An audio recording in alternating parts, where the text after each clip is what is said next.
हमारे देश में जिस तरह से नोटबंदी देश के लोगों को समझ में नहीं आया, जिस तरह से जीएसटी व्यापारियों को समझ में नहीं आया, जिस तरह से किसानों के लिए लाया गया 3 कृषि कानून किसानों को समझ में नहीं आया, उसी तरह से अब मुसलमानों के लिए लाया जाने वाला नरेंद्र मोदी जी का वक्फ संशोधन बिल मुसलमानों को भी समझ में नहीं आ रहा।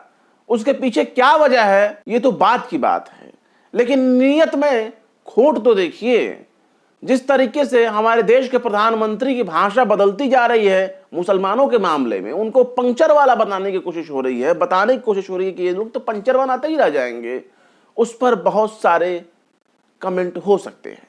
लेकिन जिस तरीके के सवाल देश की सुप्रीम कोर्ट ने वक्त पे ऊपर खड़ा किया है, नरेंद्र मोदी जी के लाए गए कानून के ऊपर खड़ा किया है, वो वाकई काबिले तारीफ है। ऐसे ऐसे सवाल सुप्रीम कोर्ट ने पूछे हैं कि लगता है कि उनका जवाब देने में नरेंद्र मोदी सरकार के हलक में आवाज अटक जाएगी। सुप्रीम कोर्ट ने जो सवाल पूछे हैं वो बहुत ही दिलचस्प हैं। वक्फ काउंसिल में कोई हिंदू सदस्य हो सकता है, लेकिन क्या हिंदू बोर्ड में या किसी हिंदू ट्रस्ट में किसी मुस्लिम को सदस्य बनाया जा सकता है, मेंबर बनाया जा सकता है?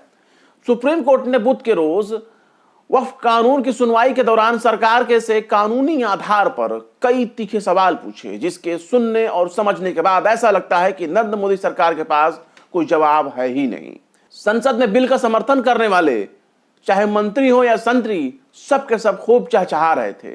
मोदी जी पंक्चर बनाने के लिए रोजगार को मुसलमानों की पहचान बनाने पर तुले हैं, पंक्चर के रोजगार के लिए वक्फ को जिम्मेदार ठहरा रहे हैं, मानो स्वामी पद्मनाभन मंदिर की सारी प्रॉपर्टी तमाम हिंदुओं में बांट दी गई है। अगर पलटकर मोदी जी से सवाल पूछ दिया जाए, मुस्लिमों की वक्फ प्रॉपर्टी से 3 गुने से भी ज्यादा प्रॉपर्टी हिंदू मंदिरों के पास है, फिर भी 80 करोड़ लोगों को 5 किलो की मुफ्त अनाज पर क्यों जीना पड़ रहा है? अगर इनसे पलटकर पूछ दिया जाए कि 80 करोड़ लोग कौन हैं और इनका धर्म क्या है, तो शायद ही नरेंद्र मोदी सरकार साफ साफ कोई जवाब देने की हालत में होगी। अगर मोदी जी से पूछ लिया जाए कि यतीम खाने की जमीन पर उनके ही यार ने अपनी बिल्डिंग खड़ी कर ली है, क्या उससे यतीमों का हक नहीं छीना गया? क्या अंबानी की बिल्डिंग को बुलडोज नहीं किया जाना चाहिए? तो शायद ही किसी जवाब की उम्मीद की जा सकती है। योगी आदित्यनाथ कह रहे हैं कि कुछ लोग संविधान से बढ़कर शरीयत को तरजीह दे रहे हैं। योगी आदित्यनाथ को यह बात समझ में नहीं आ रही है कि वो शरीयत को आखिर समझ क्या रहे हैं। जिस तरह से हिंदुओं को अपने धार्मिक कानून मानने के लिए देश का संविधान आजादी देता है, ठीक उसी तरह से शरीयत पर चलने के लिए आजादी देश का संविधान ही दे रहा है। पर यूपी के मुख्यमंत्री कह रहे हैं कि देश संविधान से चलेगा, शरीयत का कानून जहां लागू हो वहीं चले जाना चाहिए। इनके राज्य में महिलाओं का रेप हो रहा है, क्या इसके लिए भी शरीयत जिम्मेदार है? भाजपा के नेता रेप में पकड़े जा रहे हैं, क्या उसके लिए भी मुस्लिम जिम्मेदार हैं? इनके राज्य में गो तस्करी हो रही है, अब गो तस्करी में गेरुआ टोले के लोग पकड़े जा रहे हैं, भाजपा के लोग पकड़े जा रहे हैं, क्या इसके लिए भी शरीयत जिम्मेदार है? इनके राज्य में नाम और पहचान के आधार पर अल्पसंख्यकों को घर गिरा दिए जाते हैं, अदालतों से सरकार को फटकार लगाया जाता है, अदालत के जरिए राज्य सरकार के ऊपर जुर्माना लगाया जाता है। क्या इन सब हरकतों के लिए शरीयत जिम्मेदार है? जिस बेटी की शादी होने वाली थी, उसके ही होने वाले पति यानी अपने ही दामाद के साथ बेटी की अम्मा फरार हो जाती है, दामाद के साथ फरार होने की इस घटना के लिए भी क्या शरीयत जिम्मेदार है? मस्जिदों के आगे नाचने के लिए भी क्या शरीयत जिम्मेदार है? पर सुप्रीम कोर्ट में सुनवाई के दौरान कोर्ट की तरफ से उठाए जाने वाले सवालों का जवाब देने में सरकार के पसीने जरूर छूट रहे हैं। सेंट्रल वक्फ काउंसिल में हिंदू सदस्यों को लेकर chief justice Sanjiv Khanna, justice PV Sanjay Kumar, justice KV Viswanathan ने जो सवाल पूछे हैं वो बड़ा ही गौर करने वाला है, दिलचस्प सवाल है। चीफ जस्टिस ने तो सीधे यही सवाल पूछ दिया कि आप वक्फ काउंसिल में हिंदुओं को सदस्य बना रहे हैं, लेकिन क्या आप हिंदू बोर्ड में मुसलमानों को सदस्य बनाने के लिए तैयार हैं? यह ऐसा चुभता हुआ सवाल है जिसका जवाब सरकार के पास नहीं है। संसद में भी यही सवाल पूछे जा रहे थे, लेकिन वो जवाब नहीं दे पा रहे थे, या फिर यूं कहें कि सरकार के पास जवाब देने के लिए शब्द ही नहीं बचे। जस्टिस संजीव कुमार ने यह भी पूछ दिया कि हमें उदाहरण देकर बताइए, एग्जाम्पल देकर समझाइए कि क्या तिरुपति बोर्ड में भी गैर हिंदू हैं? हिंदुओं के दान कानून के मुताबिक कोई भी बाहरी बोर्ड का हिस्सा नहीं हो सकता। जस्टिस विश्वनाथन ने पूछा कि हिंदू एक्ट कहता है कि चैरिटेबल ट्रस्ट की देखरेख हिंदू ही करेगा। इतने सारे सवालों का जवाब सुनकर सॉलिसिटर जनरल यानी केंद्र सरकार के सरकारी वकील यानी तुषार मेहता कहते हैं कि मैं कोई एग्जाम्पल नहीं दे रहा, उदाहरण नहीं दे रहा, मिसाल नहीं दे रहा, लेकिन कोर्ट तो इनसे साफ साफ यही पूछ रहा है कि आप एग्जाम्पल दीजिए, उदाहरण दीजिए, मिसाल दीजिए। क्या हिंदू बोर्ड में मुसलमान सदस्य हो सकता है? हालांकि यह सवाल ओवैसी समेत कई विपक्षी सांसदों ने बहस के दौरान संसद में पूछा था, पर संसद तो बकवास का अड्डा बन चुका है, जहां आम जनता के टैक्स पर सब कुछ होता है, पर आम जनता के फायदे के लिए आम जनता वाली कोई बात नहीं होती। वहां बकवास से ज्यादा कुछ भी होता नजर नहीं आता। अब यह भी कितनी अजीबोगरीब बात है कि मुसलमानों के वक्फ में 2 हिंदू सदस्य होंगे, लेकिन हिंदुओं के मठ मंदिर में, ट्रस्ट में कोई भी मुस्लिम नहीं हो सकता।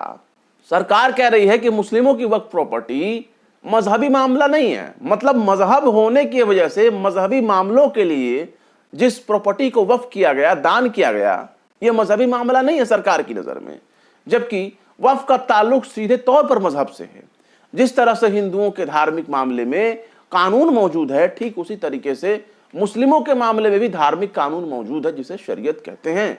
अब देखिए, जिन याचिकाकर्ताओं ने इस कानून के प्रावधानों पर सवाल उठाया है, इस बिल के ऊपर सवाल उठाया है, उनमें कपिल सिब्बल शामिल हैं, वकील राजीव धवन शामिल हैं, अभिषेक मनु सिंघवी शामिल हैं, चंद्रोदय सिंह शामिल हैं, हुजैफा अहमदी दलील दे रहे थे। कपिल सिब्बल यहां तक कह रहे हैं कि वक्फ कानून कॉन्स्टिट्यूशन के आर्टिकल 26 का वायलेशन करता है। आर्टिकल 26 हर मजहबी कम्युनिटी को अपने धार्मिक मामलों का मैनेजमेंट करने की आजादी देता है। ऐसे में हुकूमत कैसे तय कर सकती है? वक्फ केवल वही कर सकता है जो बीते 5 साल से इस्लाम को फॉलो कर रहा हो। राज्य कैसे तय कर सकता है? स्टेट कौन होता है तय करने वाला कि मैं मुसलमान हूं या नहीं, वक्फ करने के लायक हूं या नहीं? जो मेरा पर्सनल कानून है वही तो लागू होगा। तुषार मेहता, जो कि सरकार का पक्ष रखने के लिए वहां मौजूद थे, वो कहते हैं कि कानून पर विचार विमर्श हुआ है, बकायदा संसद में बहस हुआ है, ज्वाइंट पार्लियामेंट्री कमेटी बनाई गई और लाखों लोगों के सुझाव मांगे गए, सब पर गौर किया गया, उसके बाद ही कानून लाया गया। लेकिन तुषार मेहता कोर्ट की तरफ से जो उठाए गए सवाल थे, उसका तसल्ली बख्श जवाब नहीं दे पाते। अब मामले की सुनवाई 17 अप्रैल को होगी। हो सकता है अदालत के सवाल का जवाब देने के लिए मोदी सरकार थोड़ा सा और वक्त मांग ले, पर सवाल बहुत ही सुलगते हुए माने जा रहे हैं, क्योंकि जिस जगह से ये सवाल उठाए गए उसका नाम अदालत है, देश की सर्वोच्च अदालत है, सुप्रीम कोर्ट है, संसद नहीं है, जहां सरकार कुछ भी जवाब आसानी से टाल देती है। वक्फ बाय यूजर का मामला भी अदालत में उठाया गया। वक्फ बाय यूजर वो प्रॉपर्टी है जो काफी पुरानी है, कदीम जमाने की है, यानी देश की आजादी से पहले की बनाई गई काफी पुरानी प्रॉपर्टी। वक्फ कानून बनाए जाने से पहले जिसकी तामीर की गई उसे ही वक्फ बाय यूजर माना जाता है। जिस दौर में रजिस्ट्रेशन जैसी कोई भी फैसिलिटी मौजूद नहीं थी, उस दौर की बनाई गई मस्जिद, मदरसे या इस्लामी इदारे जिनके पास कोई डॉक्यूमेंट नहीं है, लेकिन वो काफी पहले बनाए गए थे, उन प्रॉपर्टी को, उन तामीरात को, उन इमारतों को वक्फ बाय यूजर मान लिया जाता था। चीफ जस्टिस संजीव खन्ना ने पूछा कि वक्फ कानून से वक्फ बाय यूजर क्यों हटाया गया? अगर कोई मस्जिद 14वीं सदी में, 15वीं सदी में बनाई गई है तो उसे वक्फ प्रॉपर्टी मान लिया जाता था, यही वक्फ बाय यूजर का रूल्स था। लेकिन अगर उसके पास कोई रिकॉर्ड नहीं है तो उसे वक्फ बाय यूजर मान लिया जाता था। अब अगर सरकार दावा करने लग जाए कि ये जमीन तो हमारी है, ऐसे में गंभीर मसला खड़ा हो जाएगा। चीफ जस्टिस संजीव खन्ना ने पूछा कि ऐसी प्रॉपर्टी को आप कैसे रजिस्टर्ड करेंगे? उनके पास क्या दस्तावेज होंगे जो वक्फ बाय यूजर मान किया गया है? अगर आप इसे खत्म करते हैं तो बहुत ही दिक्कत पैदा होगी। वक्फ बाय यूजर के सवालों पर सरकार की तरफ से सॉलिसिटर जनरल तुषार मेहता ने कहा कि उनसे रजिस्ट्रेशन करवाना होगा, किसी ने उन्हें ऐसा करने से नहीं रोका। 1995 के कानून में भी यह जरूरी था, लेकिन कपिल सिब्बल ने कहा कि यह इतना आसान नहीं है।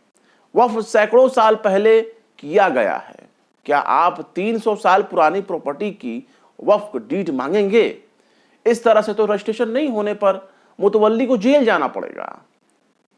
हालांकि इस पर चीफ जस्टिस ऑफ इंडिया ने कहा कि जो इस्तेमाल होता आ रहा है वही माना जाएगा, यानी जो कानून चल रहा है वही माना जाएगा। चीफ जस्टिस कहते हैं कि कलेक्टर का फैसला कोर्ट से ऊपर नहीं है। कपिल सिब्बल और अभिषेक मनु सिंघवी ने कहा कि वक्फ बाय यूजर हटाने से एक झटके में सब कुछ खत्म हो जाएगा, यानी जिस जमीन पर सदियों से मस्जिद है, जिसे वक्फ बाय यूजर के नियम के तहत मान्यता मिल जाया करता था, अब उस पर सरकार का दावा हो सकता है, कोई भी दावा ठोक सकता है, यानी उसके वक्फ होने पर सवाल उठाया जाएगा, क्योंकि नए वक्फ कानून के तहत उसे वक्फ नहीं माना जाएगा। इसके लिए दस्तावेज पेश करना होगा। चीफ जस्टिस ने यह भी कह दिया कि कलेक्टर का फैसला कोर्ट के दायरे में आएगा। हालांकि कपिल सिब्बल ने कहा कि इसमें सरकार को जमीन पर अपना दावा ठोकने का मौका मिल जाएगा। जनाब, जब विवाद होने पर सरकारी अफसर ही जांच करेगा तो सरकार का ही तो पक्ष लेगा ना, सरकार का ही साइड लेगा और सरकार की ही भाषा बोलेगा। अगर मामला लंबे समय तक चल जाएगा तो इसमें कितना समय लग जाएगा? मामला कोर्ट में जाएगा, कलेक्टर के आदेश को चुनौती दी जा सकती है, लेकिन अगर कलेक्टर ही सब कुछ तय करने वाला बन जाएगा तो सरकार का ही तो पक्ष लेगा। और यह सबसे बड़ा सवाल है कि भाई कलेक्टर तो सरकार का आदमी है, तो जाहिर सी बात है सरकार का ही पक्ष लेगा। इनके कहने का यही मतलब है। सुप्रीम कोर्ट के सामने कई बड़े सवाल उठाए गए हैं, कई सवालों का जवाब खुद कोर्ट ने मांगा है, पर जवाब नहीं मिल सका। वक्फ में गैर मुस्लिम हो सकता है, पर क्या हिंदू बोर्ड में मुसलमान हो सकता है? यह बड़ा ही चुपता हुआ सवाल है। वक्फ बाय यूजर भी एक बहुत ही सुलगता सवाल है। 5 साल से इस्लाम का फॉलो करने वाला ही वक्फ कर सकता है, और वक्फ करने से पहले बेटियों को हक देना होगा। तो सवाल उठता है कि मैं कितना पुराना मुसलमान हूं और मैं अपनी प्रॉपर्टी वक्फ कर सकता हूं या नहीं, यह तय करने वाली हुकूमत कौन होती है? मेरी प्रॉपर्टी है, मैं चाहे वक्फ करूं या कूड़े में फेंक दूं या किसी को दान दे दूं या किसी पराये शख्स के नाम लिख दूं, इससे सरकार को कोई मतलब नहीं होना चाहिए। कपिल सिब्बल ने इस मामले में बड़ा ही दिलचस्प पहलू रखा। उन्होंने तर्क दिया कि यह तय करने वाला स्टेट कौन होता है। इस्लाम में वसीयत मरने के बाद लागू होती है, उससे पहले दखल नहीं कर सकते। सुप्रीम कोर्ट ने कहा कि आर्टिकल 26 सेकुलर कानून है, ये सभी तमाम मज़ाहिब के ऊपर एक जैसा लागू होता है। यानी अगर वक्फ में हिंदू मेंबर बन सकते हैं तो फिर मंदिर में, बोर्ड ट्रस्ट में भी मुसलमान मेंबर बनाए जा सकते हैं। उनका यही कहने का मतलब है, क्योंकि अगर ऐसा नहीं होता तो आर्टिकल 26 का जनाजा उठ जाएगा। खैर, 17 अप्रैल को देखना बाकी होगा कि नरेंद्र मोदी जी अपना और कितना छीछा लेदर करवाते हैं, या फिर जैसा अभी तक मुसलमानों के वक्फ के मामले में खबर सुनने को मिली है, कहीं उसका ही जनाजा ना उठ जाए। कुछ भी हो सकता है, अदालत है। नहीं बोलना चाहिए कि अदालतों के कई फैसले ऐसे रहे हैं जो खुद ही अपने ही कानून के उलट देखे गए हैं, लेकिन थोड़ी बहुत उम्मीद तो की जा सकती है जनाब। ऐसा ही नहीं ना कि पूरा देश ही एक ही धार में बह गया हो। खैर, आज का इंतजार करना होगा। 2 बजे की डेट लगी है। उम्मीद करते हैं सब कुछ अच्छा होगा, जैसा चल रहा है वैसा ही होगा, और ये भी उम्मीद करते हैं कि मोदी जी के पास उठाए गए सवालों का माकूल जवाब भी होगा। खैर, क्या कहते हैं आप इस खबर के बारे में? अपनी राय कमेंट बॉक्स में जरूर बताएं। वीडियो अगर पसंद आए तो लाइक करें, शेयर करें, और विभाग निष्पक्ष स्वतंत्र पत्रकारिता को सपोर्ट करने के लिए आप हमारे चैनल टाइम्स मेल को जरूर से जरूर सब्सक्राइब करें, और हाँ, बेल आइकन का घंटी वाला बटन जरूर दबा दें ताकि आपको हमारे चैनल पर आने वाले नए वीडियो की नोटिफिकेशन फौरन ही मिल जाए। फिर मिलते हैं किसी और वीडियो में एक नई खबर के साथ। शम्स तब्रेज को दीजिए इजाजत। जय हिंद। अगर अभी तक आपने हमारे चैनल टाइम्स मेल को सब्सक्राइब नहीं किया है तो जल्दी से सब्सक्राइब कर दें और बेल आइकन भी प्रेस कर दें।